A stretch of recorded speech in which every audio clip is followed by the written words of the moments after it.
Saya Trifonia Marianti Ella dari kelompok 11. Di sini saya akan menjelaskan sejarah pemikiran ekonomi aliran institusional menurut Thorstein Bunde Veblen. Inti pemikiran Veblen dapat dinyatakan dalam beberapa kenyataan ekonomi yang terlihat dalam perilaku individu dan masyarakat. Tidak hanya disebabkan oleh motivasi ekonomi, tetapi juga karena motivasi lain, seperti motivasi sosial dan kejiwaan. Maka, Veblen tidak puas terhadap gambaran teoritis tentang perilaku individu dan masyarakat dalam pemikiran ekonomi ortodoks. Veblen pada intinya mengkritik teori-teori yang digunakan kaum klasik dan neoklasik, yang model-model teoritis dan matematisnya dinilai bias dan cenderung terlalu menyederhanakan fenomena-fenomena ekonomi. Pemikiran-pemikiran ekonomi klasik dan neoklasik juga dikritiknya karena dianggap mengabaikan aspek-aspek non-ekonomi seperti kelembagaan dan lingkungan. Keadaan dari lingkungan inilah yang disebut Veblen institusi.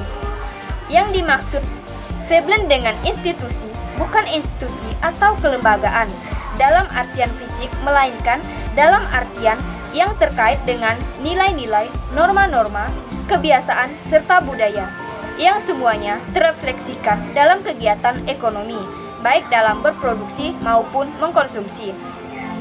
Perilaku konsumsi masyarakat. Dalam The Theory of the Leisure Class, Veblen menjelaskan hal-hal yang berhubungan dengan dorongan dan pola perilaku konsumsi masyarakat. Menurut Veblen, dulu perilaku orang terikat dengan masyarakat sekeliling dan orang dalam tingkah lakunya berusaha ikut menyumbang terhadap perkembangan masyarakat.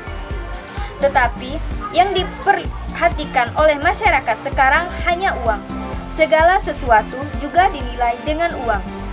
Contohnya, orang kaya yang ingin dianggap hebat tidak pernah mengizinkan istri dan anak-anaknya mengerjakan pekerjaan rumah. Semua pekerjaan rumah diserahkan kepada pembantu.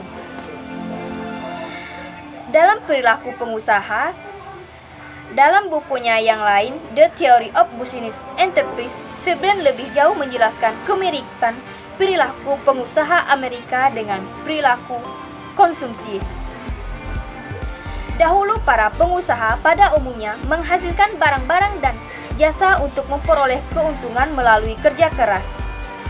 Tetapi pada masa sekarang, laba dan keuntungan sebagian tidak lagi diperoleh melalui kerja keras dengan menciptakan barang-barang yang disukai konsumen, tetapi lewat trik-trik bisnis. Produksi seperti ini disebutnya production for profit. Contohnya, tentang pengusaha yang bergerak dalam bidang perkereta-apian yang merancang dan melaksanakan perbuatan jaringan kereta api adalah tenaga-tenaga pelaksana profesional yang diupah. Dari uraian ini, tidak heran kalau Veblen menolak keras tesis kaum klasik yang menganggap bahwa usaha tiap orang yang mengejar kepentingan masing-masing pada akhirnya akan melahirkan suatu harmoni dan keseimbangan dalam masyarakat secara keseluruhan.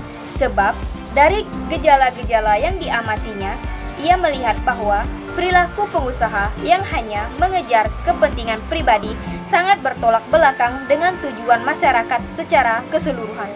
Demikian pemaparan dari saya. Terima kasih.